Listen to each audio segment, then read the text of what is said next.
என்னோட கிச்சன்ல இருக்கிற விநாயகர் பாருங்க, லட்சுமி குபேரர், இந்த நந்தி பகவான் எல்லாரையும் நமஸ்கரிச்சுட்டு தான் சமையலுக்கு வருவேன். வாங்க வீடியோக்கு போகலாம்.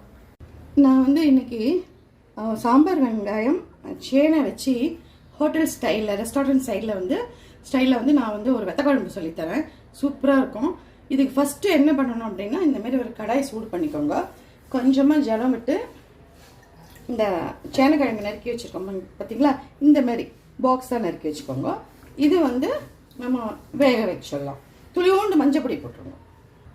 இப்போ வந்து தண்ணி வச்சுருக்கேன், இந்த அளவுக்கு வைங்க, நிறையா தண்ணி வேண்டாம். இது வந்து எப்படின்னா 50% பாதி வேக்காடு வந்தோடனே உங்களுக்கு காமிக்கிறேன். இப்போ வந்து காய் வந்து அரை பங்குக்கு மேலே வெந்திருக்கு. இப்போ வந்து இந்த புளி தண்ணி இதில் விட்டுடலாம்.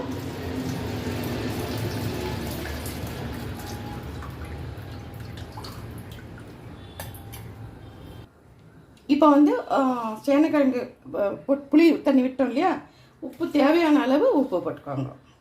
டேஸ்ட் பார்த்துட்டு குறைவாக இருந்தால் கூட நம்ம அப்புறம் போட்டுக்கலாம். நான் வந்து 2 டீஸ்பூன் பக்கம் சாம்பார் பொடி எடுத்து வச்சுருக்கேன். எங்காச்சும் சாம்பார் பொடி வாங்கும் காரம் இருக்காது, அதனால் இந்த அளவுக்கு எடுத்துருக்கேன்.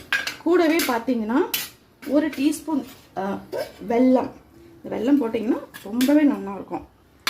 இப்போ வந்து இந்த பக்கத்தில் பார்த்தீங்கன்னா 2 டீஸ்பூன் எண்ணெய் வச்சுருக்கேன். இது கொதிச்சுன்னு இருக்கட்டும். அதுக்குள்ளே வந்து இதில் கடுகு, கடலைப்பருப்பு, துவரம்பருப்பு, வெந்தயம், சாம்பார் வெங்காயம் இதையும் நல்லா வதக்கிட்டு அதில் சேர்த்துடணும்.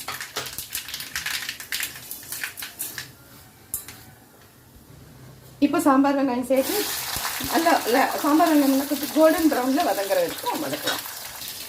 இப்போ வந்து இந்த சேனைக்கிழங்குல வந்து உப்பு எதுவுமே நம்ம புடலை இனிமேல் தான் போட்டிருக்கோம். உப்பு, புளிப்பு, இந்த காரம் எல்லாம் அதில் இறங்கணும். இது நல்லா வந்து 3/4 பாகம் நல்லா கொதி வரட்டும். கொதி வரும்போது 3/4 பாகம் வந்த உடனே இந்த வெங்காயத்தை சேர்த்துடலாம். இப்போ நம்ம வதக்கி வச்ச வெங்காயம், இந்த தாளிப்பை வந்து இதில் போட்டுடலாம். இப்போ வந்து இதை வந்து ஒரு மூடி வச்சு ஒரு 3லேருந்து 5 நிமிஷம் வச்சுருங்க. சப்போஸ் உங்களுக்கு தண்ணியாக இருக்கா மாதிரி தெரிஞ்சது அப்படின்னா ஒரு அரை டீஸ்பூன் அரிசி மாவு எடுத்து இந்த மாதிரி தண்ணியில் குழைச்சி வச்சுக்கோங்க. இதை விட்டிங்கன்னா நல்லா திக்காக வரும். இது வந்து மல்டி பர்பஸ், சாதத்துக்கு மட்டும் இல்லாமல் அரிசி உப்புமாவுக்கு ரொம்ப நல்லாயிருக்கும். எங்கள் ஆத்துக்காருக்கு ரொம்பவே பிடிக்கும். இப்போ இது ஓரளவு திக்காக இருக்குது. நான் இன்னும் இந்த அரிசி மாவு கரைச்சதை கொஞ்சமாக சேர்த்துருக்கேன். பச்சை கருவேப்பிலை உருவி போட்டு நல்லா ஒரு 2-3 நிமிஷம் கொதித்து எடுத்துடலாம். நம்மளோட சாம்பார் வெங்காயம் ப்ளஸ் சேனைக்கிழங்கு வெத்த குழம்பு ரெடி ஆகிடுது. ரொம்பவே நல்லாயிருக்கும். ஹோட்டல்ஸில் கொடுப்பாலே அதேமாரி இருக்கும். இந்த ரெசிபி உங்களுக்கு பிடிச்சி